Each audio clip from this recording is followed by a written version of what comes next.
After 31 years, she woke up from a coma, and what she reported having seen shocked the doctors. Dr. Richard Taylor's heart nearly stopped when he saw the eyes open on the bed in room 403. After 3 decades caring for vegetative patients at Mercy General Hospital in Columbus, he had never witnessed anything like it. "Doctor, she's waking up!" shouted Nurse Sarah, running toward the bed where 72-year-old Mrs. Margaret Johnson lay, having spent the last 31 years in a deep coma. "That's impossible," murmured the doctor, approaching the bed with cautious steps. The woman's eyes moved slowly, focusing on the doctor's face. Her right hand trembled slightly, and she tried to move her parched lips. "Call Dr. Michael and the entire neurology team immediately," Richard ordered the nurse without taking his eyes off the patient. "And call her family." Mrs. Margaret blinked twice as if trying to adjust her vision to the room's light. Her breathing became more irregular, and she began to emit low, incomprehensible sounds. "Calm down, Mum," said Dr. Richard, gently taking her hand. "You're in the hospital. You're safe." That's when something happened that none of those present would ever forget. Mrs. Margaret squeezed the doctor's hand with surprising strength and pulled him closer. I heard everything," she whispered, her voice hoarse from decades of not speaking. The doctor felt a chill in his stomach. Those words carried a weight he didn't yet fully understand. "What did you hear?" he asked, trying to maintain professional calm. "The conversations, the secrets, everything you thought—" "I didn't know," she replied, closing her eyes for a moment, as if gathering strength. Dr. Richard looked at the nurses present, who exchanged worried glances. How could someone in a vegetative state have heard conversations? "Doctor, the family is arriving," informed Sarah, returning to the room. Through the door, agitated voices could be heard in the hallway. Hurried footsteps echoed on the cold hospital floor. "Mum?" A woman's voice shouted from the hallway. "Is it true? Did she really wake up?" Emily Johnson Wilson, now 39 years old, ran into the room. She was just an 8-year-old child when her mother had the accident that left her in a coma. Behind her came her older brother, Robert Johnson, 55 years old. "Mommy," whispered Emily, approaching the bed with tears in her eyes. Mrs. Margaret opened her eyes again and looked directly at her daughter, her face filled with emotion. "My girl." "How you've grown," she said, extending a trembling hand toward Emily's face. Robert stood frozen at the door as if he couldn't believe what he was seeing. His hands were shaking and his face was pale. "Come here, Robert," called Mrs. Margaret, without taking her eyes off him. "I know you have a lot to explain to me." The man swallowed hard. Something in his mother's voice made him extremely nervous. "Mom, You're confused. You just woke up," he stammered. "Confused?" Mrs. Margaret tried to sit up in bed, supported by the nurses. "I've been conscious all these years, my son. Conscious and listening. Dear listener, if you're enjoying the story, please take a moment to like and especially subscribe to the channel. It really helps us who are just starting out. Now continuing." The silence that fell in the room was almost deafening. Dr. Richard signaled for the nurses to step away, giving the family privacy. "What do you mean by that, Mom?" asked Emily, holding her mother's hand. "I heard every conversation you had by my side," replied Mrs. Margaret, staring intently at Robert. "Every confession, every tear, every lie." Robert began to back toward the door, but his mother's firm voice stopped him. "Especially when I heard you confess 20 years ago that you forged Daddy's signature on the inheritance documents." The world seemed to collapse on Robert. Emily looked at her brother with an expression of total disbelief. "What is she talking about, Robert?" asked Emily, rising from her chair. "She's delirious," Robert tried to argue, but his voice came out shaky. "She just woke up. She's confused." "I remember every word," continued Mrs. Margaret, her voice gaining strength. "You were drunk, crying beside me, asking for forgiveness. You said you needed the money to pay off gambling debts." Emily brought her hand to her mouth, shocked. Some pieces that never made sense began to fall into place. Why had Robert always had such a comfortable financial life, while she struggled to raise her children alone? "That was 20 years ago," she murmured. "Right after Daddy passed away. You said he had left everything to you because you were the man of the family. Emily, don't believe that, begged Robert. She's mixing up dreams with reality. Dr. Richard, who had remained silent observing the scene, decided to intervene. Mr. Robert, with all due respect, but cases of patients in a vegetative state who maintain some level of auditory awareness are not impossible, explained the doctor. It's rare, but it has been documented. Dr. Richard, called Mrs. Margaret, do you remember when you brought your wife here 15 years ago? She was pregnant with your first child. The doctor's eyes widened. How could she know that? You talked to me that night, said you were afraid of being a father, that your own father was never present, she continued. You asked me, even unconscious, to bless your family. Dr. Richard felt his legs weaken. That conversation had indeed happened on a night when he was on duty and decided to open up to the patient, thinking she couldn't hear him. How can you remember that? He whispered. Because I heard everything, every word from every person who entered this room during 31 years. Emily looked at her brother with a mixture of anger and disillusion growing in her chest. Robert, tell me the truth. Now.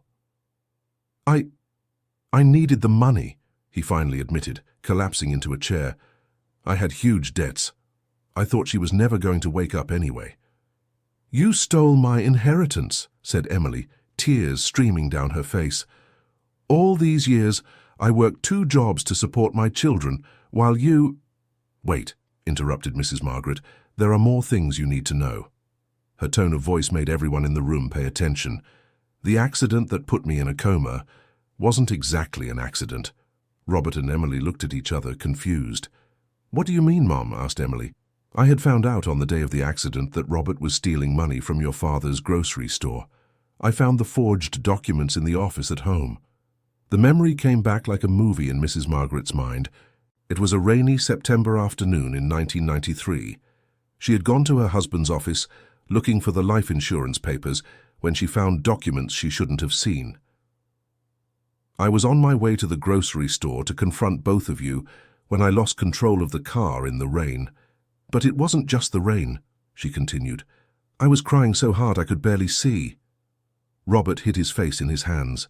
The guilt he had carried all those years was finally coming to light.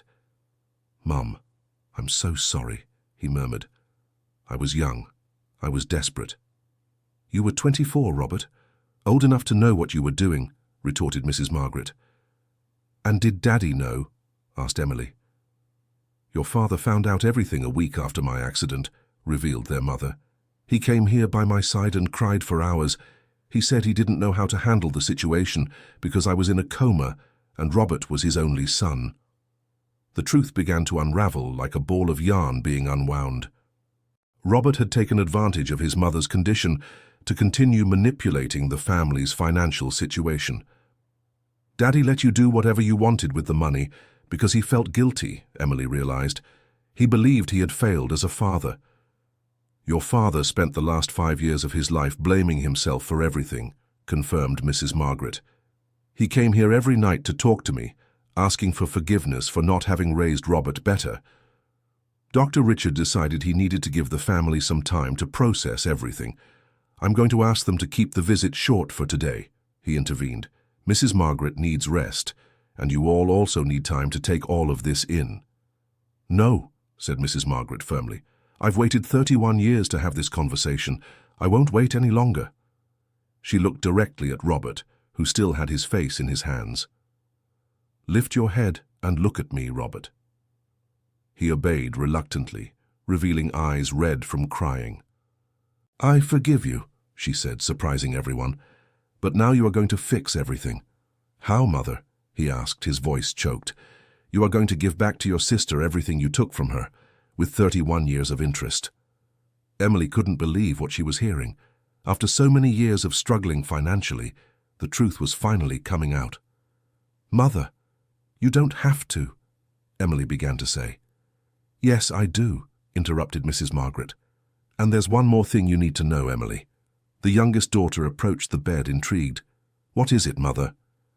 I know about the baby you lost 15 years ago. Emily felt the blood run cold in her veins. That was a secret she had never told anyone. How did you? You came here in the middle of the night. You were 3 months pregnant. You told me, crying, that you were afraid to raise another child alone because the father had abandoned you."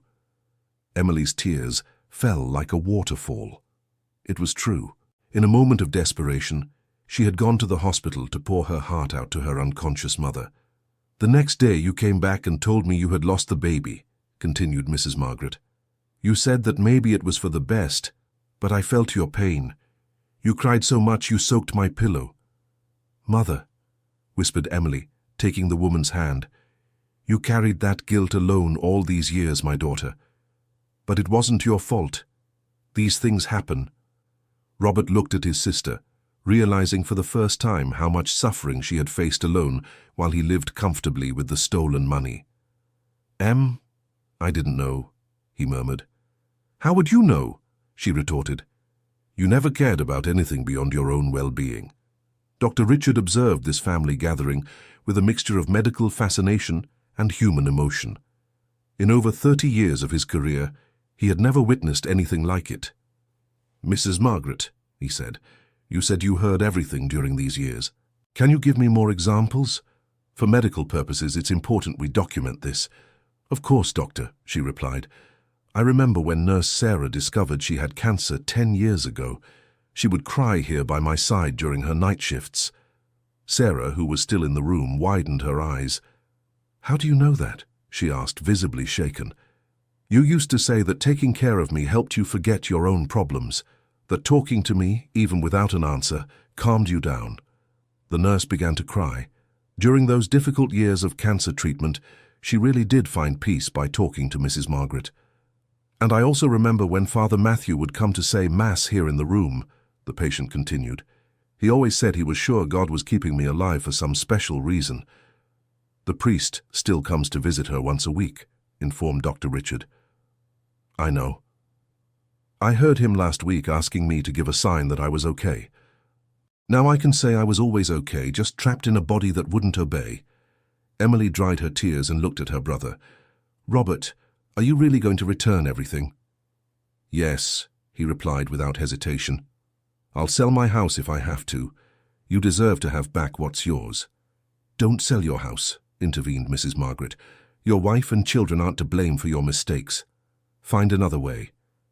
"How, Mom?" asked Robert. "Your father's grocery store still exists. I know because you talked about it here. Emily, have you always wanted to work in retail?" "Always," admitted Emily, "but I never had the capital to start." "Then it's settled," decided Mrs. Margaret. "Robert will transfer the grocery store to Emily's name. That way he settles his debt with me and you have the business you always wanted." Dr. Richard was impressed with the patient's clarity and problem-solving ability. "Mrs. Margaret, you've shown remarkable mental clarity for someone who just woke up from a 31-year coma." "Doctor, I had 31 years to think about how I would solve everything when my time to wake up came," she replied with a smile. "I knew one day this would happen." "How could you be sure?" he asked. "Because I felt my body getting stronger in recent months. It was as if it was preparing to come back." At that moment, the door to the room opened, and a woman about 45 years old came running in. "Aunt Margaret," she shouted, "is it true you woke up?" "Nancy!" exclaimed Mrs. Margaret, breaking into a wide smile. "My dear niece!" Nancy Johnson Clark was the daughter of Margaret's younger brother, who had passed away 10 years earlier. She always visited her aunt in the hospital. "Aunt, I can't believe it," said Nancy, kissing the woman's face. "After all these years." "I heard when you told me about the nursing school you started at 35, said Mrs. Margaret, "and also when you graduated and got a job here at the hospital. Nancy has worked in the pediatrics department of the same hospital for 5 years. "You really remember everything," whispered Nancy, emotional. "I also remember when you brought your son Tyler here to meet me when he was a baby. You said you wanted me to bless him even though I was unconscious." "Tyler is 12 now," informed Nancy. "He always wanted to meet his great-grandmother awake." "And he will," assured Mrs. Margaret. "I have many grandchildren and great-grandchildren to make up for lost time." Dr. Richard made a note on his clipboard. He was documenting everything for a possible medical study on the case. "Mrs. Margaret, you mentioned you felt your body getting stronger recently. Can you describe that sensation better?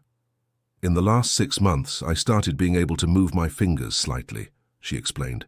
And in the last few weeks, it felt like I was swimming toward the surface of a deep lake. That's extraordinary, murmured the doctor. We'll need to run several tests to better understand what happened. Dear listener, if you're enjoying the story, please take a moment to like and especially subscribe to the channel. It really helps us who are just starting out. Now continuing. Doctor, said Emily, can my mother receive more visitors today? There are many people who would like to see her. Only close family for today, replied Dr. Richard. We need to assess her overall condition first. There's one person I would very much like to see, said Mrs. Margaret. Daniel, Emily's husband. He was always like a son to me. Emily tensed up. There was something she hadn't told her mother. Mom, Daniel and we separated 5 years ago. I know, replied Mrs. Margaret calmly. I heard when you told me. But I also heard when he came here last month. Was Daniel here? Asked Emily, surprised. He's been coming every month for 5 years, revealed her mother. He brings flowers and talks to me about how much he misses you and the children. Emily felt her heart tighten. She didn't know her ex-husband still visited her mother. He said he made a mistake by leaving you, but didn't know how to ask for forgiveness, continued Mrs. Margaret, that he had too much pride to make the first move. I didn't know, murmured Emily. Now you do, said her mother, and you can decide what to do with that information. Robert, who had remained silent during the conversation about Daniel, decided to speak. Can I say something? What is it? She replied, still absorbing the information about her ex-husband. Daniel was always a good man. The mistake he made... Well, I now understand that people don't always make the worst choices out of malice. Sometimes it's out of desperation or fear. It was the first time in years that Robert had said something sensible and mature. What do you mean? Asked Emily. I made terrible mistakes out of greed and desperation, admitted Robert. Maybe Daniel made his out of fear or pride. It doesn't mean they can't be forgiven. Mrs. Margaret looked at her son with pride. She was finally seeing some maturity in him. Robert is right, she said. Daniel was always hard-working and honest. You separated because he became unemployed and felt like a failure as the family provider. How do you know that? Asked Emily. Because he told me, replied her mother. He said he couldn't bear to see you working so hard to support the household while he couldn't find a job, that he felt less of a man. Emily began to better understand what had happened in her marriage. At the time, she had been so overwhelmed that she didn't notice her husband's emotional suffering. Is he working now? She asked. He is, confirmed Mrs. Margaret. He got a job at a mechanic's shop 3 years ago. He said he saves money every month hoping for an opportunity to help you financially. Nancy watched that conversation with interest.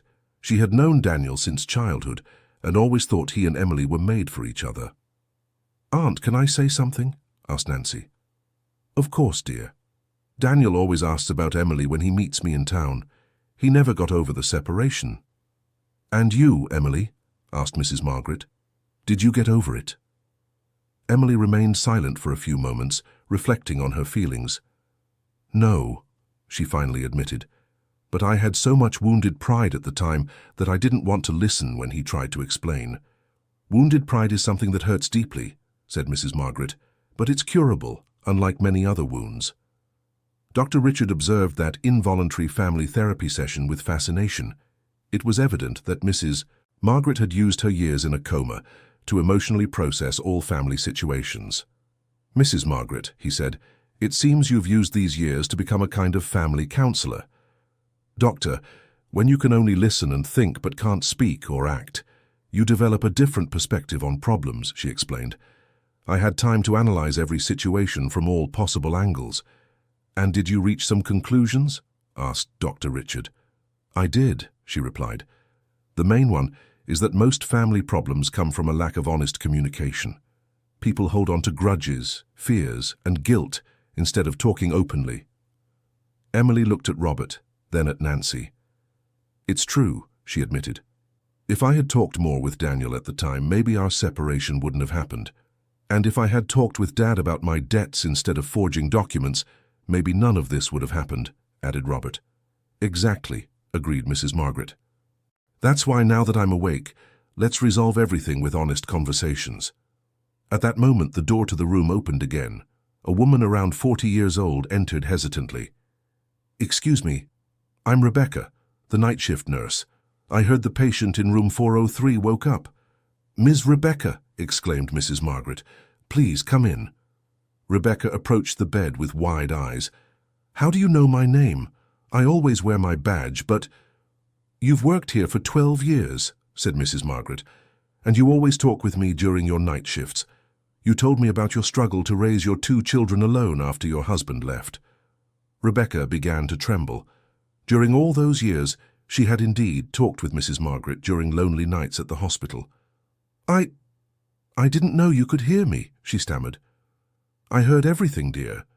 And I want you to know that your conversations kept me company all these years.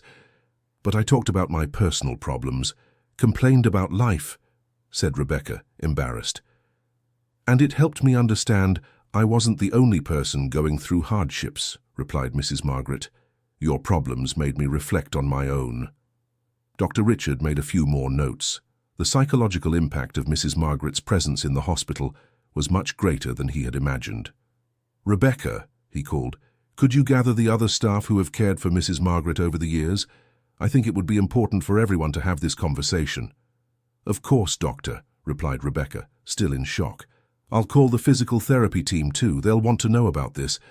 As Rebecca left to gather the other staff members, Mrs. Margaret looked at her children. Now I want to know about my grandchildren, she said. Robert, do your children know I exist? Robert lowered his head, embarrassed. They do, Mom, but I never brought them here because I thought it would be traumatic for them. Traumatic, repeated Mrs. Margaret.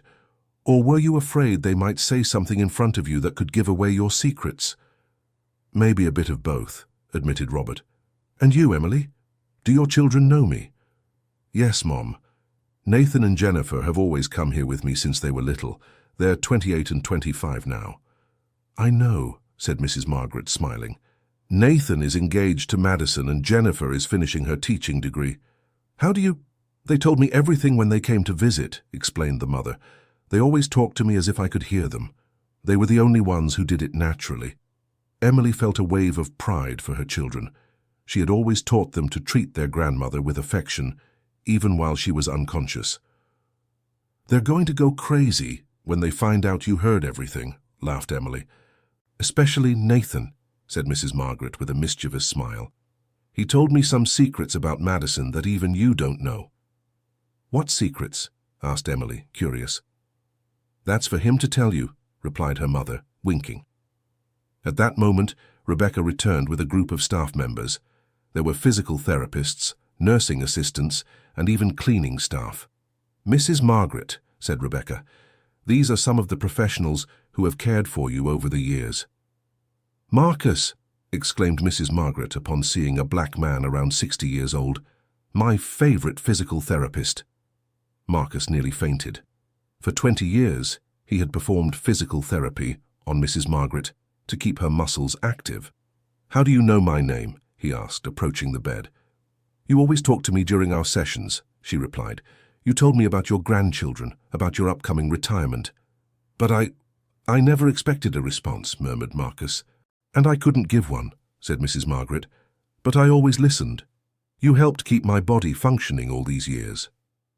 One of the cleaners, a petite lady named Eleanor, approached timidly. Mrs. Margaret, it's me, Eleanor. I always cleaned your room. Of course I remember you, exclaimed the patient. You always hummed while cleaning. Your old songs kept me company. Eleanor began to cry emotionally. I sang because my mother said music is good for the sick, she explained. Your mother was right, confirmed Mrs. Margaret. Your songs brought me a lot of peace. Dr. Richard observed that gathering with growing admiration. Mrs. Margaret had unintentionally become the emotional center of an entire hospital wing. Folks, he said to the group, you're witnessing something extraordinary. This case will go down in medical literature.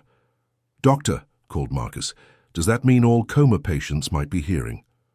Not necessarily, replied Dr. Richard. Each case is unique, but from now on we'll treat all unconscious patients as if they could be hearing. "That's what you should have always done," said Mrs. Margaret gently.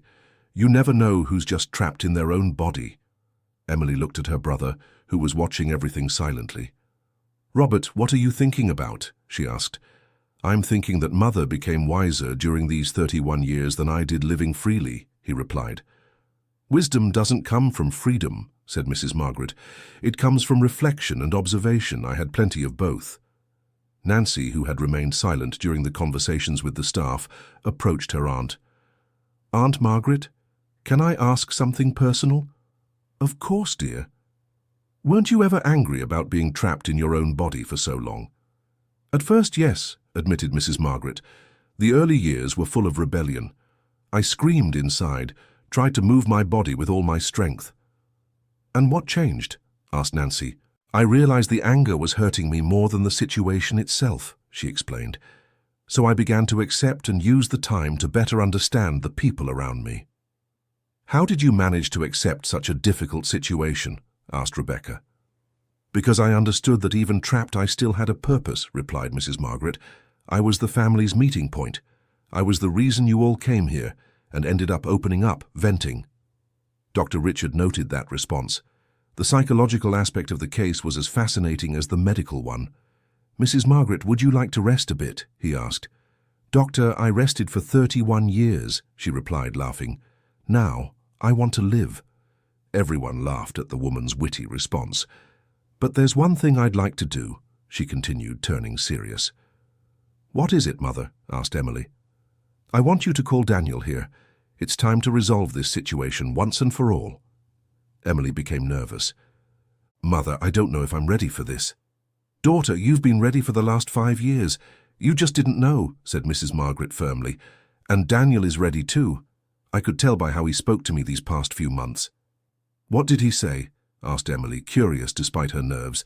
"That he had matured, that he understood his mistakes, and would give anything for a second chance with you and the children." Nancy fiddled with her phone. "Aunt, can I call Daniel? I have his number." Emily hesitated for a few moments, looking at her mother. "All right," she agreed finally. "But if it goes wrong, I don't want to hear about it anymore." "It won't go wrong," assured Mrs. Margaret. "I had 31 years to analyze you both. You love each other, you just lost your way." Nancy made the call and, after a few minutes of conversation, hung up. "He's coming," she informed. "Said he's leaving work now and coming straight here." "Great," said Mrs. Margaret. "Now, while he's not here, I want to address another important matter." "What?" asked Robert. "I want to meet your wife and your children," she said. "It's time to bring the whole family together." Robert swallowed hard. His wife, Patricia, and their teenage children, Kevin and Megan, didn't know about many of the things he had done. "Mom, this is going to be complicated," he said. "Why?" she asked, although she already knew the answer. "Because they don't know about the money I took from the inheritance." "Then it's time they found out," declared Mrs. Margaret. "You can't build a family based on lies." "But if Patricia finds out, she might want to leave me," confessed Robert. "And whose fault would that be?" his mother retorted without mercy. "Mine," he admitted, hanging his head. "Exactly. So you have two choices. Tell the truth and try to win back her trust, or keep lying and live in fear of being found out." Emily watched that conversation with satisfaction. Finally, Robert was being confronted with the consequences of his actions. "Mum is right, Robert," she said. "Patricia deserves to know the truth." "And your children, too," added Mrs. Margaret. "They are at the age to understand responsibility and consequences." Dr. Richard decided it was time to give the family some privacy. "Everyone," he said to the staff, "let's give the family some time to be together. We can continue the conversations later." One by one, the staff said goodbye to Mrs. Margaret, many still visibly emotional about the discovery that she had heard all the conversations over the years. "Thank you for taking care of me all these years," she said to each one who said goodbye. When the room was left with just the family, Mrs. Margaret looked at Robert. "Call Patricia," she ordered him. "Tell her your mother woke up from the coma and needs to speak with the whole family." "And if she asks why?" asked Robert nervously. "Tell her you have some things to clarify," replied his mother. Don't lie anymore, Robert, never again. Robert picked up his cell phone with trembling hands and dialed his wife's number. Hi, honey. Yes, it's true. My mother woke up. No, it's not a joke. Can you come here with the kids? Yes, now, because she wants to meet you and I have some important things to tell you. Okay, see you soon. He hung up and looked at his mother. She's coming, he informed her. Great, said Mrs. Margaret. Now tell me about them. What are Kevin and Megan like? Kevin is 16, a good boy, but a bit rebellious, described Robert. Megan is 14, more studious, wants to be a veterinarian. And Patricia? Patricia is a wonderful woman, hard-working, dedicated to the family. I don't know if I'll be able to keep my marriage after she finds out everything. Robert, said Mrs. Margaret firmly, you are going to tell the truth and you are going to accept the consequences. If Patricia decides to stay, you will spend the rest of your life making up for your mistakes. If she decides to leave, you will accept it respectfully. I know, Mom. And regardless of her decision, you are going to return the money to Emily, she added. I already said I would, confirmed Robert. Emily, who had remained silent during this conversation, approached her brother. Robert, can I say something? Of course. Despite everything you did, I still love you. You are my brother. Robert began to cry. It was the first time in decades he had heard words of affection from his sister. I don't deserve your forgiveness, Em. Maybe not, she agreed. But I'm giving it anyway. For me, not for you. Mrs. Margaret watched that reconciliation with a heart full of joy. It was exactly what she had hoped for during all those years. Now I understand why I needed to wake up, she murmured. What do you mean, Mom? Asked Emily. All these years I wondered why I hadn't died in the accident, why I was stuck in that state. Now I understand it was to be here at this moment, to help heal our family. Dear listener, if you're enjoying the story, please take a moment to like and especially subscribe to the channel. It really helps us who are just starting out, now continuing.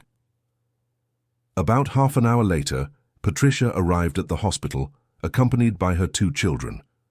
She was a beautiful 45-year-old woman with brown hair and a worried expression. Where is your mother? She asked Robert as soon as she entered the room. Here, dear, said Mrs. Margaret from the bed, making Patricia startle. My God, she exclaimed. It's true. You really woke up. Patricia, I can finally meet you in person, said Mrs. Margaret, extending her hand. Robert always spoke very highly of you. Patricia approached the bed, still in shock.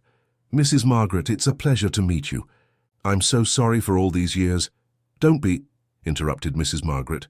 They were years of learning for me, and these must be Kevin and Megan. The 2 teenagers approached timidly. Hi, Grandma, said Kevin, a tall, thin young man with dark hair. Hello, Grandma, greeted Megan, a girl with curly hair and intelligent eyes. You're even more beautiful than I imagined, said Mrs. Margaret emotionally. Robert always described you to me. Dad talked about you to us? Asked Megan, surprised. He did, confirmed Mrs. Margaret, always with great affection. Robert was tense, knowing the difficult conversation was about to come. Patricia, called Mrs. Margaret, I need you all to sit down. I have some important things to tell you about our family. Patricia and the children sat in the chairs near the bed, while Robert remained standing, visibly nervous. What is it, Mrs. Margaret? Asked Patricia. First, I want you to know that during these 31 years in a coma, I was conscious. I could hear everything that happened around me. Is that possible? Asked Kevin, interested. Apparently, yes, she answered. And during all these years, I heard many conversations and discovered many things about our family. Patricia looked at Robert, noticing his nervousness. What kind of things? She asked. Things that Robert never told you, answered Mrs. Margaret, looking directly at her son. Robert, it's your time to be honest. Robert took a deep breath. He knew this moment would come sooner or later. Patricia, kids, I made some serious mistakes in the past, mistakes that affected our family and that you don't know about. What mistakes? Asked Patricia, with a tone of voice that showed she was preparing for the worst. "When my father died, 31 years ago, I forged some inheritance documents." "What does that mean?" asked Megan. "It means I stole money that should have been divided equally between me and Emily," admitted Robert. The silence that fell in the room was heavy. Patricia looked at her husband with an expression of disbelief. You stole money from your own sister?" she asked slowly. "Yes," answered Robert, unable to look her in the eye. "All these years?" continued Patricia. "Yes." Kevin and Megan exchanged confused and worried glances. "Dad, does that mean our house, our car? Everything was bought with stolen money?" asked Kevin. "Partly, yes," admitted Robert. Patricia rose from her chair, visibly shaken. "Robert, how could you do that? And how could you hide it from me during 20 years of marriage? I was afraid of losing you," he confessed. "I was afraid you wouldn't want to stay with me." "And you thought it was better to build our marriage based on lies?" she retorted, her voice trembling. "I know it was wrong," said Robert. "I know I have no excuse, Mrs. Margaret watched the scene with sadness, but knew it was necessary. "Patricia," she called gently, "please sit down. I'm not finished yet." Patricia hesitated, but eventually returned to her chair. "During these years, I've also heard Robert talking about you and the children," continued Mrs. Margaret, "and I can assure you his love for you is genuine, even if the foundation was rotten." "How can I believe anything he says after discovering this?" asked Patricia with tears in her eyes. "Because I heard him crying by my side many times, regretting what he did," replied Mrs. Margaret. "I heard him say he would give anything to turn back time." "But he didn't turn back time," argued Patricia. "He kept lying." "That's true," agreed Mrs. Margaret. "But now he has the opportunity to make everything right." "How?" asked Megan, who was following the conversation attentively. "Robert is going to return all the money to Emily," explained Mrs. Margaret, "with 31 years of interest." Patricia looked at her husband. "And how do you plan to do that?" she asked. "I'll transfer the grocery store to Emily's name," replied Robert. "It's the only fair way to settle my debt with her." "The grocery store that is our main source of income?" asked Patricia. "It was my father's," explained Robert. "It should always have been divided equally between me and Emily." Patricia fell silent for a few moments, processing all that information. "And what are we going to do to live?" she asked finally. "We'll have to start over," replied Robert. "From scratch, if necessary." "I work at a veterinary clinic," said Patricia. "I can try to get more hours." "And I can get a job," offered Kevin. "I'm 16, I can work part-time." "No," said Mrs. Margaret firmly. "Kevin, your job is to study, and you too, Megan." "But how are we going to pay for our studies if Dad is giving everything back?" asked Megan. "Emily," called Mrs. Margaret, "can you give Robert work at the grocery store?" Emily looked at her brother, considering the proposal. "I can," she said finally. "But he'll start as a regular employee. He'll have to prove he deserves trust." "That's fair," agreed Robert. "I accept any condition." Patricia looked at her children, then at Robert. "I need time to process all this," she said. "I don't know if I can forgive a 20-year betrayal overnight." "I understand," said Robert. "I'll do everything in my power to regain your trust." "Mum," said Megan, "Dad made a mistake, but he's trying to make it right." "Megan, it's not that simple," replied Patricia. "This isn't just about money. It's about trust, about honesty." "I know that," said Robert. "And if you decide you can't live with me anymore, I'll accept it and I'll leave the house." "No," protested Kevin. "Dad, you can't leave us." "If your mother decides that's for the best, I'll have to accept it," explained Robert. "I caused this situation." Mrs. Margaret watched that family restructuring itself and wondered if she had done the right thing by forcing the truth. "Patricia," she said, "can I give some advice?" "Of course, Mrs. Margaret." "During these 31 years observing families, I've learned that everyone makes mistakes. The difference lies in how we react when those mistakes come to light." "What do you mean?" asked Patricia. "Robert had 31 years to tell the truth and chose not to." "That's terrible," said Mrs. Margaret. "But now that the truth has come out, he's choosing to do the right thing. That counts for something." "It does," admitted Patricia. "But I don't know if it's enough." "You don't have to decide today," said Mrs. Margaret gently. "Give yourselves time to adjust to the new reality. Then decide how you want to move forward." At that moment, the door to the room opened, and Daniel appeared. He was visibly nervous, holding a bouquet of flowers. "Sorry to interrupt," he said hesitantly. "Daniel," exclaimed Mrs. Margaret. "Come in, come in." Emily felt her heart race upon seeing her ex-husband after so long. "Mrs. Margaret," said Daniel, approaching the bed, "I can't believe you woke up." "Neither can I," she laughed. "But here I am, and with so much to talk about." Daniel looked at Emily, who avoided his eyes. "Hi, Em," he said softly. "Hi, Daniel," she replied, not looking directly at him. "Daniel," said Mrs. Margaret, "sit down. We need to talk." He sat in a nearby chair, placing the flowers on a side table. "Mrs. Margaret, I came here every month during these years. I always talked to you, but I never imagined—" "That I was listening," she completed.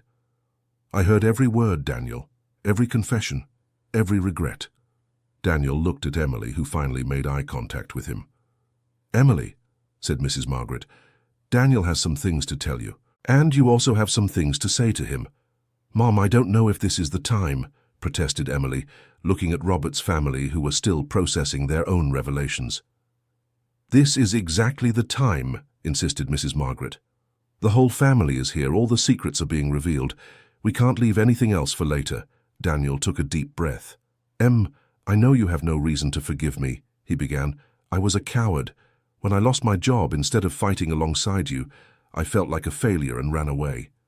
"You abandoned me when I needed you the most," said Emily, her voice choked. "I know," admitted Daniel, "and not a day has gone by that I haven't regretted that decision." "Then why did you never try to come back?" she asked. "Because I was ashamed," he confessed. "And because I thought you would be happier without me." "That decision wasn't yours to make," countered Emily. "You should have talked to me." "You're right," agreed Daniel. "And that's what I'm trying to do now, talk." Mrs. Margaret watched the ex-couple carefully. "Daniel, tell Emily about the job you got," she suggested. "I got a job at a mechanic shop 3 years ago," explained Daniel. "It's not much money, but it's honest. And all this time I've been saving thinking of you." "Saving for what?" asked Emily. "To help with Nathan and Jennifer's education, to make up for the years I wasn't present." Emily was surprised by this revelation. "You kept up with their lives even from afar?" "Always," admitted Daniel. "I asked Nancy, your mother. I wanted to know how they were, if they needed anything." "And why did you never approach them directly?" she asked. "Because I thought you would hate me," he confessed, "and maybe you had every right to hate me." Kevin and Megan watched that conversation with fascination. It was like watching a real-life drama. "Uncle Daniel," said Megan suddenly. She had always called him Uncle when she was little. "She doesn't hate you. She still wears her wedding ring." Everyone looked at Emily's hand, where a golden ring indeed shone. "Megan!" exclaimed Emily, embarrassed. "It's true, Aunt," insisted the girl. "I noticed when we got here." Daniel looked at Emily's hand with emotion. "You never took it off?" he asked. I tried several times," admitted Emily, "but I never could." "Neither could I," said Daniel, showing his own ring. Mrs. Margaret smiled. That was exactly the revelation she had hoped for. "You two never got over what you felt for each other," she said. "You spent 5 years punishing yourselves for a mistake you both made." "What do you mean, both?" asked Emily. "I didn't do anything wrong." "You shut down when Daniel needed emotional support the most," explained Mrs. Margaret gently. "Instead of talking about your fears and insecurities, you drifted apart." "Mom, I was working 2 jobs to support the household," defended Emily. "And you were right to do that," agreed Mrs. Margaret. "But you were also wrong not to realize that Daniel was emotionally suffering." Daniel shook his head. "No, Mrs. Margaret, it was my fault. I should have been man enough to face the hardships together with my family." "The fault lies with both of you," insisted Mrs. Margaret. "Daniel for running away from problems, and Emily for not creating an environment where he felt safe to show his weaknesses." "So, what do we do now?" asked Emily. Now you decide whether you want to try again, but this time talking about everything," replied Mrs. Margaret. "And if it goes wrong again?" asked Daniel.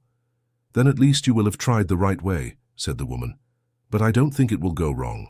You've matured during these 5 years apart." Patricia, who had followed the entire conversation, looked at Robert. "Do you see?" she whispered. "This is how you solve a problem. By talking, by taking responsibility." Robert nodded, understanding the comparison. "Patricia, I promise that from now on I will be completely honest with you," he said. "It's a start," she replied, without committing to anything more. Mrs. Margaret looked at everyone around her. "Now I want to speak with my grandchildren Nathan and Jennifer," she announced. "Can someone call them?" "They're at work," informed Emily, "but I can call them." "Do that," requested Mrs. Margaret. "I want the whole family gathered today." While Emily made the calls, Daniel moved closer to the bed. "Mrs. Margaret, can I ask you something?" "Of course, Daniel." "All these years I've come here to talk with you. Did you believe that Emily and I could be fixed?" "I always believed," she replied. "You never stopped loving each other. You just lost your way." "And now," he asked, "do you think we still have a chance?" "Look at her," said Mrs. Margaret, indicating Emily, who was on the phone. "She's been wearing her wedding ring for 5 years. That must mean something." Daniel smiled for the first time since he had arrived. "It does," he agreed. Emily finished the calls and returned near the bed. "Nathan and Jennifer are coming," she informed. "Jennifer managed to leave college early, and Nathan asked for time off from work." "Perfect," said Mrs. Margaret. "And how about taking the opportunity to call Father Matthew as well? I have something to tell him." "The priest?" asked Emily, curious. "He came here every week for 31 years to say a mass for me," explained Mrs. Margaret. "He always said he was sure I would wake up one day. I want to thank him personally." Nancy offered to call the priest, while the family awaited the arrival of Nathan and Jennifer. "Mom," said Emily, "can I ask you something?" "Of course, daughter." "All these years, did you never lose hope of waking up?" "In the first years, yes," admitted Mrs. Margaret. "There were times when I wanted to give up, but then I began to realize that I had a purpose there." "What purpose?" asked Daniel. "To be the center of you all, the place where people came to vent, confess, ask for advice even without receiving answers," she explained. "I realized that my role was to listen and keep all these secrets until the right moment to reveal them." "And that right moment was today?" asked Robert. "It was today," she confirmed. "When I felt my body preparing to wake up, I knew it was time to gather the whole family and solve all the problems at once." About an hour later, Nathan and Jennifer arrived rushing to the hospital. Nathan was a tall, strong 28-year-old man with the dark hair of his mother. Jennifer was a sweet 25-year-old young woman with light hair and gentle eyes. "Grandma!" shouted Jennifer upon entering the room, running to hug Mrs. Margaret. "My dear granddaughter," said the grandmother, returning the hug with emotion. Nathan approached more slowly, still processing the fact that his grandmother was really awake. "Hi, Grandma," he said, kissing her forehead. "Nathan, my little grandson. How you've grown," she said, caressing his face. "Grandma, is it true that you heard everything during these years?" asked Jennifer. "Every word you all told me," confirmed Mrs. Margaret. "And now I want to hear some things you never told me." Nathan and Jennifer nervously glanced at each other. "What is it, Grandma?" asked Nathan. "Are you really going to marry Madison? Or are you stalling because you're afraid?" she asked directly. Nathan turned red. "Grandma." "What?" "It's a simple question," she said, laughing. "You've been with her for 5 years and still haven't proposed." I was waiting to have better financial conditions," explained Nathan. "And since when does love wait for financial conditions?" countered Mrs. Margaret. "Your mother and Daniel married without having anything." "It's different, Grandma," argued Nathan. "It's not," she said. "You're afraid of commitment, just like your grandfather was when he was young."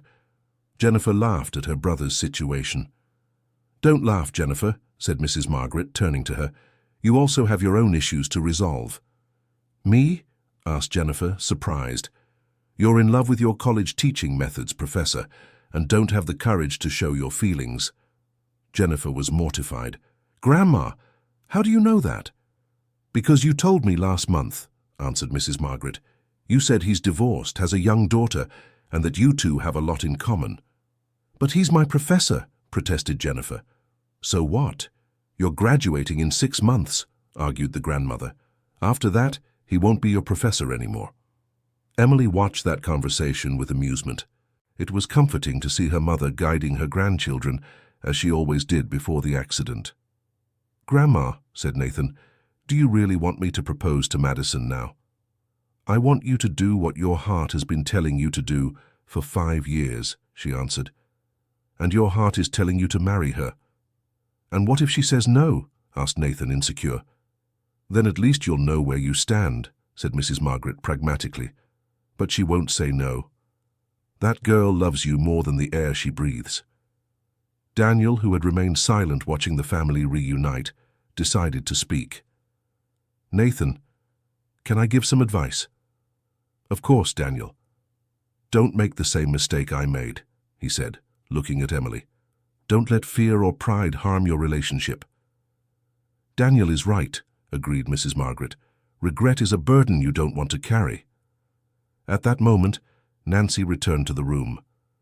"Aunt, Father Matthew is coming," she informed. "He cried on the phone when he found out you had woken up." "That's good," said Mrs. Margaret. "He deserves to know his prayers were heard." "Mom," said Emily, "do you really believe that Father's prayers helped in your recovery?" "I believe everything helped," answered Mrs. Margaret. "His prayers, your conversations, the care from the staff, even the tears that were shed here. All of that gave me strength to continue." Dr. Richard, who had stepped out to give the family privacy, returned to the room. "Sorry to interrupt," he said, "but I need to inform you that some journalists found out about the case and want to do a story about Mrs. Margaret." "Journalists?" asked Emily, worried. "Her case is extraordinary," explained Dr. Richard. "It could help other patients and families in similar situations." "What do you all think?" asked Mrs. Margaret to the family. "Mom, the decision is yours," said Robert. "If I can help other people, I'm in," she decided. "But first I want to finish talking with my family." "Of course," agreed Dr. Richard. "I'll keep the journalists waiting." About half an hour later, Father Matthew arrived. He was a man of about 70 years, with greying hair and a gentle smile. "Margaret," he exclaimed as he entered the room. "My dear daughter." "Father Matthew," she said emotionally, "I can finally thank you in person for everything you did for me." The priest approached the bed with tears in his eyes. "I always knew you would come back," he said. "I always had faith." "And your faith helped me keep mine," replied Mrs. Margaret. "Your words gave me strength during the hardest times." "Did you really listen to my masses?" he asked, moved. "Every single one," she confirmed, "and I want you to know they were fundamental to my spiritual recovery." The priest took her hand in his. "What a wonderful miracle," he murmured. "God is truly great." "Yes, he is," agreed Mrs. Margaret. "And now he has given me the opportunity to fix my family." "And are you managing to?" asked the priest, looking around and seeing the whole family gathered. "I'm on the right path," she replied. The priest looked at Daniel and Emily, who were sitting next to each other for the first time in years. "Daniel, it's so good to see you here," he said. "I always rooted for you too." "Thank you, Father," replied Daniel. "We're trying to talk things through. Sometimes you have to get lost to truly find yourself," the priest philosophized. "What matters is not giving up on love." Mrs. Margaret watched that gathering with satisfaction. All her family was there. All the secrets had been revealed, and everyone was trying to find a way to move forward. "Now I have a proposal for you," she announced. "What, Mom?" asked Robert. "I want us to organize a big family lunch next Sunday," she said. "Right here at the hospital if the doctors allow it." "Of course we allow it," said Dr. Richard, who had returned. "It will be excellent therapy for you." "I want everyone to come," continued Mrs. Margaret. "Madison, Robert's children, all the staff who took care of me over these years. I want to celebrate this new beginning." "That's a great idea, Grandma," said Jennifer. "We can organize everything." "And I can cook," offered Patricia, surprising everyone. Robert looked at his wife with gratitude. "You would do that?" he asked. "I would," she confirmed. "I don't know if I can forgive everything at once, but I can try to start rebuilding trust." "Thank you," said Robert with tears in his eyes. "Don't thank me yet," said Patricia. "We still have a lot to talk about and work through." "I know," he agreed, "and I'm willing to do whatever it takes." Mrs. Margaret looked at Daniel and Emily. "And you two?"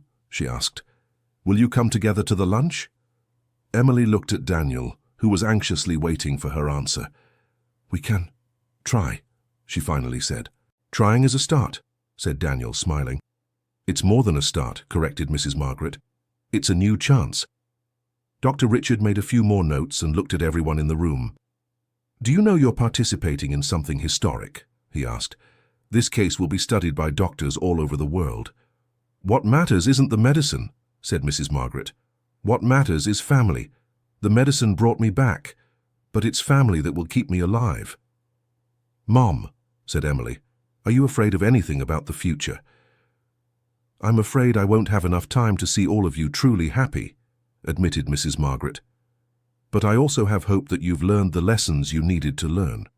"What lessons?" asked Nathan. "That family is the most important thing we have," she replied. "That secrets destroy relationships, that pride and fear are enemies of love, and that it's never too late to start over." Kevin, who had remained silent for most of the conversation, finally spoke. "Grandma Margaret, can you teach me to be a better person?" "You're already a good person, Kevin," she replied. "You just need to learn from the mistakes of the adults around you." "What do you mean?" asked the boy. "Look at your father," she explained. "He made serious mistakes because he was afraid to be honest. Learn from that. Always be honest, even when it's hard."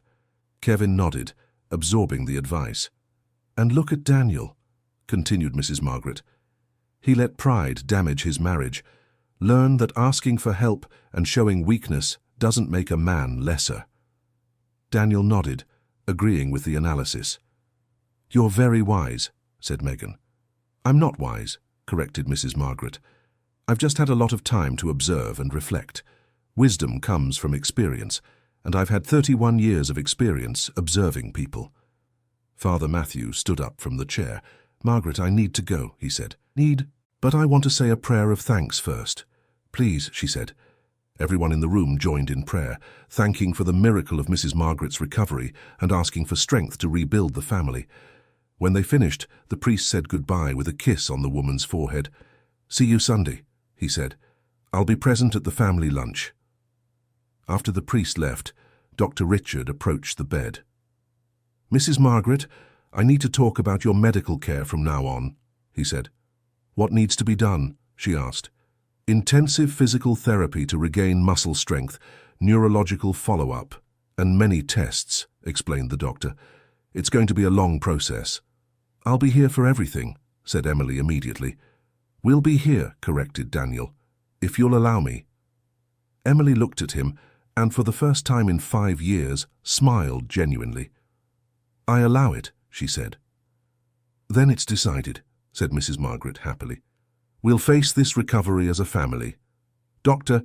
Richard smiled, seeing that family unity. "With all this support, I'm sure the recovery will be much faster," he said. "Doctor," called Mrs. Margaret, "can I ask a medical question?" "Of course." "Why did I wake up just now, after 31 years?" "Honestly, I don't know," admitted Dr. Richard. "It could have been slow neuronal regeneration. It could have been some emotional factor. Medicine still doesn't have all the answers." "I know why it was now," she said calmly. "Why?" asked the doctor. "Because it was the right time," she replied. Everyone in the family had reached the point where they were ready to face the truth and make changes.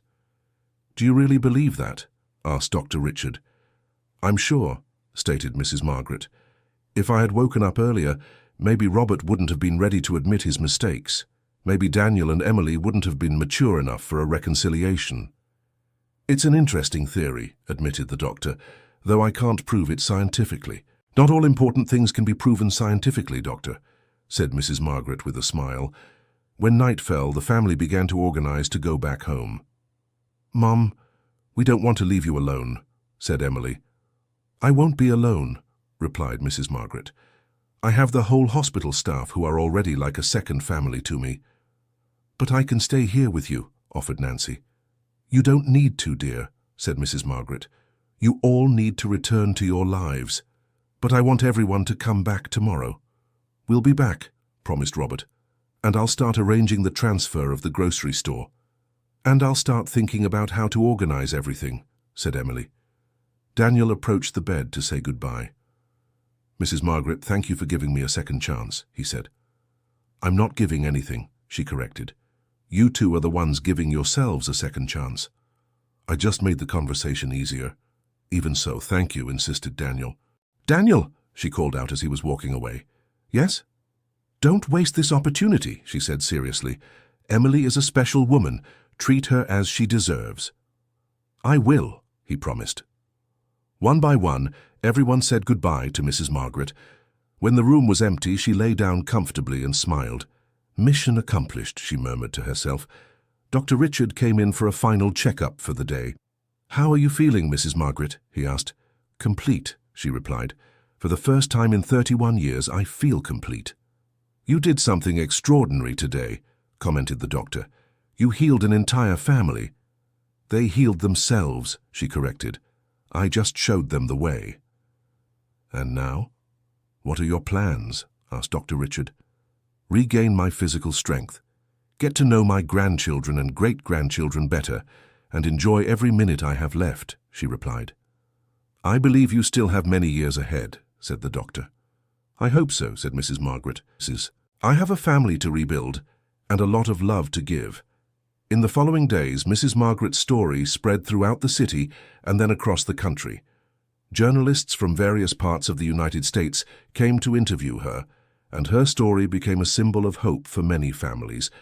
But for her, what really mattered was seeing Robert working honestly at the grocery store, alongside Emily, Daniel, and Emily, trying to rebuild their relationship step by step, and the whole family gathering every Sunday for lunch together. Nathan finally proposed to Madison, and Jennifer managed to talk to her teacher about her feelings. Patricia decided to give Robert a second chance, but set clear rules about honesty and transparency. Mrs. Margaret's physical recovery was slow but steady. With physical therapy and the support of her family, she managed to walk again and resume many of her activities. 6 months later, she was at home, surrounded by her reunited family, celebrating the baptism of her first great-grandchild, the son of Nathan and Madison.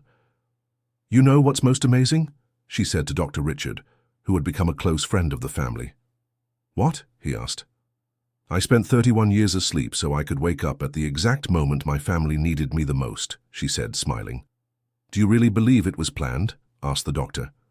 "Doctor, after everything I've been through, I believe some things in life are much more than coincidence," she replied, looking at her gathered family. And as she watched Robert playing with the grandchildren, Daniel and Emily holding hands, and everyone talking animatedly around the table, Mrs. Margaret knew that every day of those 31 years in a coma had been worth it. End of story. Now tell us what you thought of this incredible story of overcoming and family reunion. Do you believe Mrs. Margaret really managed to hear everything during her coma, or was it her life wisdom that helped her understand her family? Leave your opinion in the comments, and if you liked the story, don't forget to like and subscribe to the channel for more heartwarming stories like this one.